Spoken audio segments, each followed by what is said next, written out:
Episode 111। हम देखते हैं मुराद एक नया स्टार्टअप करता है जो कि खुद का एक टेक्सटाइल कंपनी तैयार करने का चाहता है। क्योंकि उसके पास हयात है तो वो और किसी चीज़ की चाहत नहीं रखता।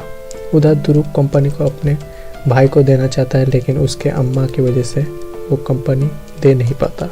इधर मुराद और हयात के पास कोई घर तक नहीं होता है, सिर्फ और सिर्फ उसकी अम्मा की वो स्टेज छोड़ के और कुछ नहीं रहता। उधर दारिया मुराद के ऊपर इलीगली केस ठोक देता है कि कंपनी की सारी पैसा जो कि बैंक बैलेंस सब कुछ वापस करना पड़ेगा। एक लेटर के माध्यम से वो जान पाता है। हयात वो लेटर देख के गुस्से से लाल हो जाता है। फिर बताते हैं क्यों नहीं बता देते हैं कि आप ये असली सरसलमास है, क्यों अपने आप को इतना तकलीफ देते हैं। फिर मुराद जवाब देता है अगर ये सामने आ जाए कि मैं ही असली सरसलमास हूँ तो ये भी सामने आ जाएगा कि दुरुक सरसलमास नहीं है, और मैं ये नहीं चाहता कि मेरे साथ जो हुआ है वो मेरे भाई के साथ भी हो।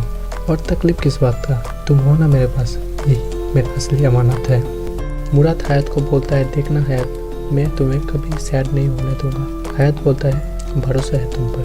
उधर दादी की हालत ख़राब हो जाती है।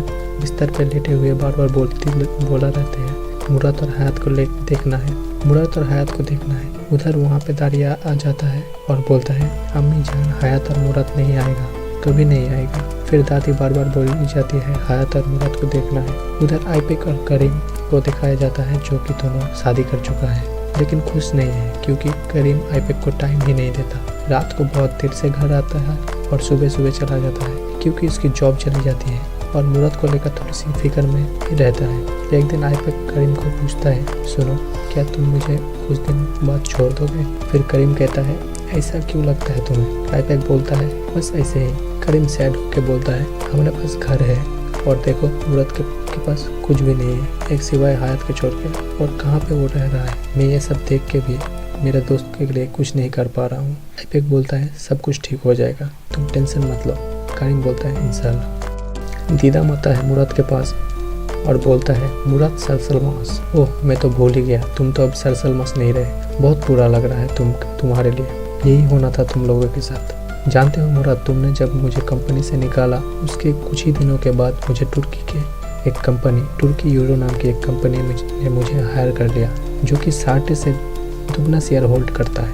लेकिन ये सब बात मैं तुम्हें क्यों बता रहा हूँ? और हयात आ गई ना औकात पे। फिर हंसने लगी दीदा। मुराद हयात को पकड़ उतना गौर नहीं करता है। घर आके देखता है मुराद आ गया है। मुराद हयात को बताता है कहाँ गई थी तुम? हयात बोलता है मार्केट गई थी। मुराद बोलता है क्यों? तभी घर पे कोई नॉक करता है। हयात बोलता है मैं खोलता हूँ।